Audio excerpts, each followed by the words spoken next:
Number 6 is that technique that every bully in every movie does, where he's talking to the guy, he's like, now listen here, listen up. Boom, and they hit him right in the gut. So Nate's the bully and I'm the George McFly of this movie, okay? But George McFly's got some skills this time to pay the bills. When that punch comes in for that low gut shot, boom!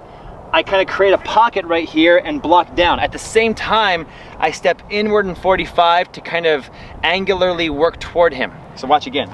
Punch comes in, boom! Inside step, create a pocket here, and both arms hit down the arm. How does that feel on your arm? It hurts. It hurts. So that's even a strike as well. We're trying to numb up those pressure points. After that, I step in and go right into his neck and his lip. DU26 below the nose, above the mouth. Both those hit at the same time. RN22, DU26, boom! Here we go again. The low gut punch comes in, stop it in place, numb it. Step in, chop and strike right to the face and throat. And at full speed, it's quick. It's very quick. Just like this. So this technique, he throws that classic haymaker strike, okay? Or like a right cross, coming right across my temple.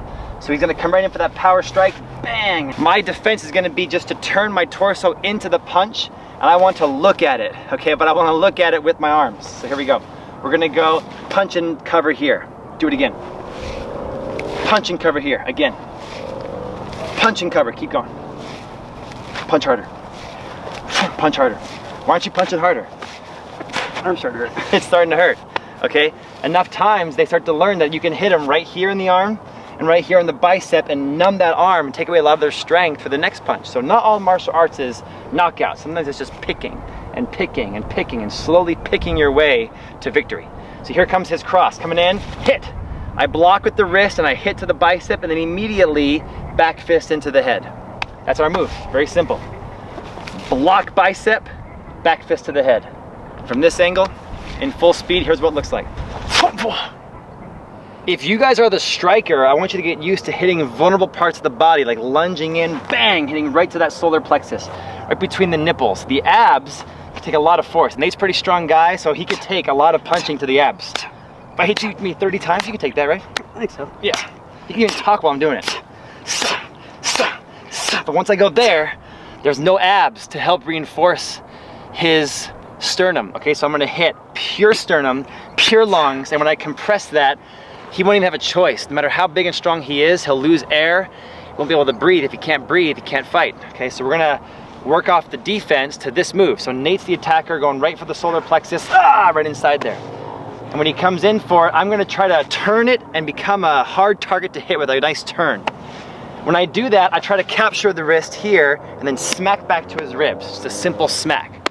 So here it is. Even if he hits me, if I can spin and at least deflect 40% of the energy, it's infinitely less powerful than a full power shot, okay? And if you guys watch professional fighting, okay, like boxing, MMA type fighting, where they're only out for blood and they're only out to kill each other, they get hit all the time. The best guys in the world get knocked all the time, but it's the person who can just deflect 40% of that somewhere else that usually survives to fight again. So here we go. Punch comes in, deflect it, capture it, immediately smack to the body, and then we go and we press to the head. Again, that solar plexus strike comes in, turn, deflect it, smack back to his ribs. Immediately then smack with a palm strike right to the ear of the head.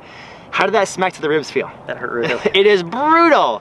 White crane style kung fu. Those wings can create devastating stinging power when you smack through them and make your partner flinch every time. And when I'm sparring somebody and I want to throw a good side kick or a good back sweep on them, I always numb them up by stinging them with those crane flicks first.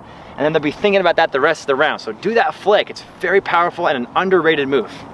Here we go again. The punch comes in, deflect it, capture, smack to the ribs, palm strike into the head, and let's do a full speed one time.